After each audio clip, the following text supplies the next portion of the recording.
Bideo honetan irekitze, klik, itzulera eta konbertsio tasa azalduko dizut. Goazen. Irekira tasa erakusten dizu zenbat jende ireki duen zure emaila. Adibidez, 100 email bidali badituzu eta 30 pertsonek ireki badute, zure irekiera tasa 30%koa da.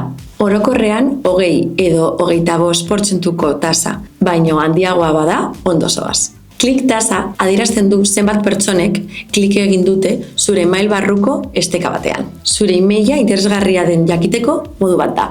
Klik tasa on bat 2 eta 5% artean egon daiteke, naiz eta asko aldatu kanpainaren arabera. Itzulera bat gertatzen da zure maila ezin denean entregatu. Itzulera gogorra edo leuna izan daiteke. Helbidea ez bada existitzen, itzulera gogorra bat da. Posta kutxa beteta badago, itzulera leuna izan daiteke. Konbertsio tasa, bidali duzun kanpainatik zenbat egin duten ekintzak 100koa da.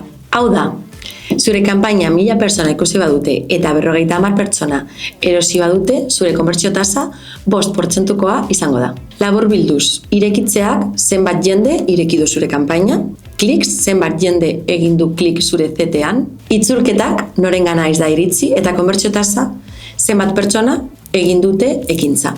Hurrengo bideora arte, eskerrik asko.